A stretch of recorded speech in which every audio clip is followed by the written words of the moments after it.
Praise the lord. ఈ లోకయాత్రలో మనం ప్రయాణం చేస్తున్నప్పుడు మనకి బలం కావాలి. ఈ బలము లేక ఎంతోమంది నీరసించిపోయి ప్రయాణమును మరి సక్రమంగా నడపలేరు.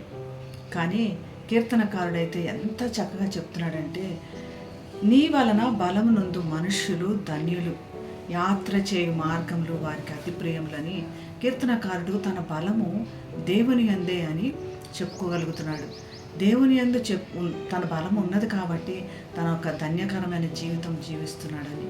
ఈ లోక ప్రయాణంలో దేవుడు మనతోనే ఉన్నాడు. అది మనం గ్రహించినప్పుడు మనం ధన్యులము అని.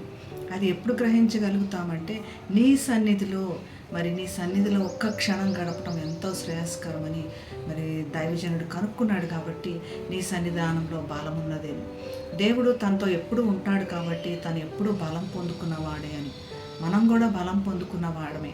మరి ఈ లోక ప్రయాణంలో వెళ్తుండగా మరి బాకా లోయ లాంటి అనుభవములు, కన్నీరు అనుభవములు, వేదనలు, మరి లోయ లాంటి అనుభవంలో కూడా దేవుడు తొలకరి వానల లాంటి పరిస్థితులు దయచేసి లోయనంతటిని కూడా మరి నిండైన నీరుతో నింపుతాడని వాక్యంలో రాసుకున్నాడు.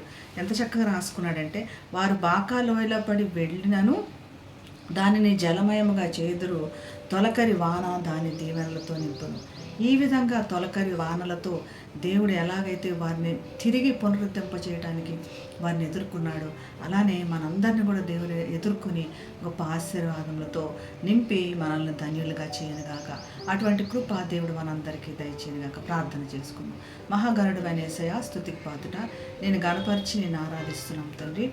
ప్రభా, మరి మాకు బలము నీవు నాయన, మా ఆశ్రయం నీవు. మాకు మరి ఒకసారి జ్ఞాపకం చేసినందుకు నీకు వందనాలు తండ్రి. ప్రభా, మరి బాకాల వెళ్ళేంటి అనుభవాలు కూడా నువ్వు అందరికీ తీసివేసి మమ్మల్ని అందరినీ తండ్రిని తొలకరి వానలతో దర్శించుమని యేసు నామమున ప్రార్థిస్తున్నాం తండ్రి. Amen. Have a blessed day. God bless you.